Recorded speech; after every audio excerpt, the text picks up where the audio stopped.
दोस्तों, एक्टर संजय दत्त हमेशा देश और मीडिया की सुर्खियों में बने रहते हैं। इस बार भी वो सुर्खियों में, पर इस बार वो सुर्खियों में अपने काम की वजह से नहीं, बल्कि अपने गोल्डन वीजा के कारण। क्योंकि अभी हाल ही में यूएई ने उनके लिए गोल्डन वीजा रिलीज किया है। वो पहले इंडियन एक्टर हैं जिनके लिए दुबई ने गोल्डन वीजा रिलीज किया है। आखिर क्या होता है यूएई का गोल्डन वीजा और दुबई ने इसे क्यों लॉन्च किया, इसके क्या बेनिफिट्स हैं, आज हम आपको इस वीडियो में बताने जा रहे हैं।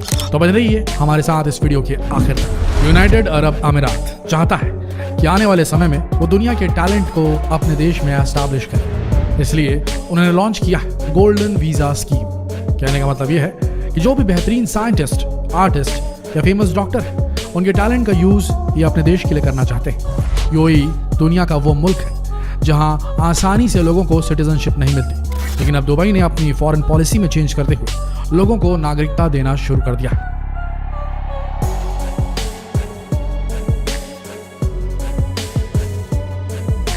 दरअसल दोस्तों, इस बात को दुबई बखूबी जानता है कि आने वाले समय में वो कच्चे तेल से उतनी कमाई नहीं कर पाएगा जितना आज के समय में कर रहा है। फ्यूचर में अपने आप को प्रिपेयर करने के लिए उसे फोकस करना होगा साइंस एंड टेक्नोलॉजी पर, जिसके लिए उसे प्रोफेशनल और स्पेशलिस्टों की जरूरत होगी, क्योंकि इनके देश में बड़े बड़े साइंटिस्टों और आर्टिस्टों की बेहद कमी है। ऐसे में ये लोग चाहते हैं कि यूरोप से या फिर एशिया से दुनिया भर के टैलेंटेड लोगों को अपने देश में एस्टैब्लिश करें, क्योंकि दुबई में बेहतरीन लाइफस्टाइल, शानदार सड़कों की कोई कमी नहीं है और दुबई चाहता है ऐसे लोगों को अपने देश की नागरिकता देने से उनके देश में टैलेंट बढ़ जाएगा। जो नई पौध है दुबई की, यूएई की, उन नई पौधों को इन टैलेंटेड लोगों से शिक्षा मिलेगी, इनके काम से वो इंस्पायर हो पाएंगे और फिर वहां भी नई पौध तैयार होगी टैलेंटेड लोगों की। बड़ा ही मास्टरमाइंड स्ट्रोक खेला है यूएई ने। तो चलिए जानते हैं आखिर क्या है गोल्डन वीजा। गोल्डन वीजा दरअसल एक व्यक्ति को लॉन्ग टर्म रेसिडेंसी की सुविधा देता है। इसके भी दो ऑप्शंस होते हैं, पहला है 5 साल के लिए और दूसरा है 10 साल के लिए। यदि एक व्यक्ति जिसके पास 10 साल का गोल्डन वीजा है तो उसे इसके बाद दुबई में 10 साल तक वीजा अप्लाई करने की जरूरत नहीं। वो जब चाहे दुबई आ सकता है और जा भी सकता है, लेकिन गोल्डन वीजा जारी करने के बाद दुबई उस व्यक्ति का सेकेंड होम बन जाता है। इसके अलावा गोल्डन वीजा का दूसरा बेनिफिट है कि यदि कोई बिजनेसमैन दुबई में अपना बिजनेस शुरू करना चाहता है तो वो 100% अपनी ओनरशिप के साथ अपना बिजनेस शुरू कर सकता है। ये अपने आप में काफी बड़ा एडवांटेज है। इससे पहले यूएई में बिजनेस स्टार्ट करते समय वहां की सरकार की भी हिस्सेदारी हुआ करती थी। वहां की सरकार बाकायदा बिजनेस की समय समय पर मॉनिटरिंग भी किया करती थी। 100% ओनरशिप के साथ कोई भी यूएई में अपना बिजनेस नहीं चला सकता था, लेकिन गोल्डन वीजा जारी होने के बाद इस रूल को पूरी तरीके से यूएई द्वारा रिमूव कर दिया गया है। आइए जानते हैं आखिर किन लोगों को मिल सकता है golden visa. PhD holders. UAE के कानून के मुताबिक पीएचडी डिग्री रखने वाले पेशेवरों को गोल्डन वीजा मिल सकता है। इसके लिए अप्लाई करने वाले के पास दुनिया के फेमस 500 विश्वविद्यालयों में से किसी एक से पीएचडी की डिग्री होनी चाहिए। Number 2, doctors. यूएई में डॉक्टरों को भी 10 साल के लिए गोल्डन वीजा लेने का परमिशन दे दिया गया है। डॉक्टरों को गोल्डन वीजा देने के संबंध में यूएई सरकार का ऐसा मानना है कि इससे देश को महामारी से बेहतर तरीके से निपटने और प्रोफेशनल डॉक्टरों की कमी को पूरी करने में मदद मिलेगी। और कोविड के बाद तो यूएई ने महामारी दौर में विशेष तौर से डॉक्टरों को स्पेशल कैटेगरी में रखकर गोल्डन वीजा से सम्मानित करने की बात भी कही। Number 3, engineers. दुबई ने इंजीनियर्स को अपने देश के सभी कंप्यूटर्स, इलेक्ट्रॉनिक, इलेक्ट्रिकल्स और बिग डेटा क्षेत्र को बढ़ावा देने के लिए इन्वाइट कर लिया है और गोल्डन वीजा देने के लिए कहा है। गोल्डन वीजा के लिए ये लोग अप्लाई कर सकते हैं। Higher education. संयुक्त अरब अमीरात हायर एजुकेशन वालों को भी गोल्डन वीजा देता है, बशर्ते उन्होंने किसी फेमस यूनिवर्सिटी से 3.8 या इससे ज्यादा अधिक मार्क्स अर्जित किए। Number 5, researchers. गोल्डन वीजा प्राप्त करने वाली कैटेगरी में शोधकर्ता या साइंटिस्ट भी शामिल हैं जो अपनी फील्ड में स्पेशलिस्ट है। उनके पास शोध या रिसर्च का सर्टिफिकेट होना जरूरी है। साइंटिस्ट। संयुक्त अरब अमीरात साइंटिस्टों को भी गोल्डन वीजा प्रदान करने के बारे में सोच रहा है और ये अप्लाई भी कर सकते हैं, लेकिन इसके लिए उन्हें कुछ मूल्यों का पेटेंट प्राप्त करना होता है जो संयुक्त अरब अमीरात की अर्थव्यवस्था में उन्हें जोड़ता है। इस पेटेंट का यूएई के मंत्रालय द्वारा अप्रूव होना जरूरी है। Number 7, actor. कला और अभिनय के क्षेत्र से संबंधित व्यक्तियों को भी गोल्डन वीजा द्वारा सम्मानित किया जाएगा। इसके लिए उनके पास संस्कृति और ज्ञान विकास मंत्रालय द्वारा मान्यता मिली होनी चाहिए। Number 8, investors. 10 मिलियन या इससे अधिक इन्वेस्ट करने वाले विदेशी इन्वेस्टर्स को भी गोल्डन वीजा अप्लाई करने का अधिकार दे दिया गया है। ये बाहरी इन्वेस्टर, दूसरे देश के इन्वेस्टर अगर चाहें तो अपनी कंपनी एस्टैब्लिश कर सकते हैं यूएई में, देश की संपत्ति खरीद सकते हैं और वहां सेटल हो सकते हैं, किसी अन्य रणनीतिक क्षेत्र में इन्वेस्टमेंट कर सकते हैं।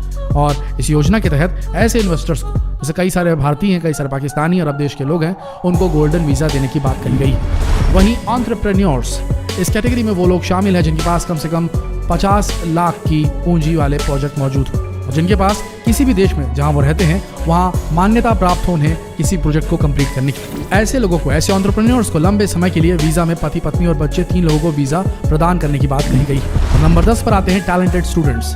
इसके लिए स्टूडेंट्स का ग्रेजुएशन में कम से कम 3.75 GPA या कम से कम 95% अंकों का होना अनिवार्य है। लंबी अवधि के वीजा में टैलेंटेड छात्रों के परिवार वाले भी शामिल हो सकते हैं। अब अगर कोई इंडियन यदि USA नहीं जाना चाहता तो उनके लिए UAE भी एक बहुत बड़ा ऑप्शन खुल गया है, क्योंकि वहाँ काफ़ी तादाद में बांग्लादेशी, पाकिस्तानी मौजूद हैं और इस सब कॉन्टिनेंटल पॉपुलेशन का फायदा इंडियंस को जरूर मिलता है। एक बात और, जो UAE बखूबी जानता है, भारत में नौकरियों की काफ़ी ज़्यादा कमी है और अगर है भी तो वहाँ पेमेंट काफ़ी कम है। अब बात करें रिसर्चर्स की, तो भारत में रिसर्चर्स के लिए ज़्यादा नौकरियां नहीं है, इसलिए भारत के रिसर्चर्स ज़्यादातर अमेरिका या यूरोपियन कंट्रीज में जाकर बस जाते हैं। ऐसे में UAE ऐसे टैलेंटेड लोगों को अपने देश में बुला सकता है। अब सवाल ये उठता है कि क्या यह भारत के लिए चिंता की बात है? तो यहाँ हम आपको बता दें कि हमारे देश के लिए काफ़ी ज़्यादा चिंता की बात है। हमें यहाँ पर यह सोचना होगा कि जिस तरीके से यूरोप ने, USA ने हमारे देश के टैलेंटेड युवाओं को अपने यहाँ बुला लिया, ल्यूक्रेटिव पैकेजेस देखे, महंगी पैकेजेस पे उन्हें बुला लिया क्या, और हमारा देश ऐसे टैलेंटेड लोगों से विहीन हो गया।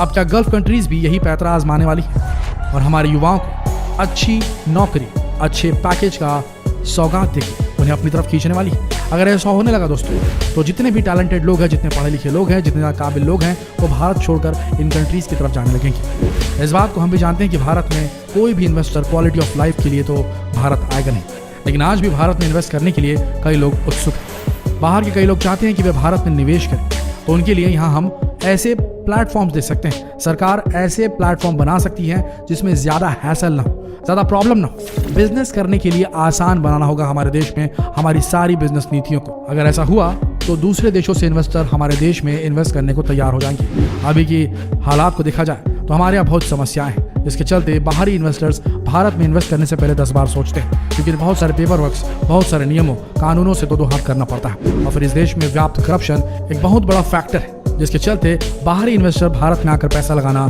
थोड़ा सा मुश्किल समझते हैं। अब दुबई के इस पैतरे का क्या असर होगा, किस तरफ बढ़ेगी दुनिया के टैलेंटेड लोगों की जमात, ये तो देखना होगा। लेकिन हाँ, एक बात तो सत्य है कि आने वाले समय में जिस देश के पास ज़्यादा पैसा है, जिस देश के पास ज़्यादा टैलेंटेड लोग हैं, वो ही सुपर पावर बनने की राह में पायदान दर पायदान बढ़ता जाएगा और हमारे जैसे देश वहीं के वहीं धरे के धरे रह जाएंगे। जितना हो सके इस खबर को फेसबुक, व्हाट्सएप, यूट्यूब पर शेयर करें और ऐसी जानकारीप्रद वीडियोस के लिए बने रहिए हमारे चैनल के साथ। मिलते हैं अगले वीडियो में, तब तक के लिए आप सबका इस वीडियो के अंत तक बने रहने के लिए दिल से धन्यवाद।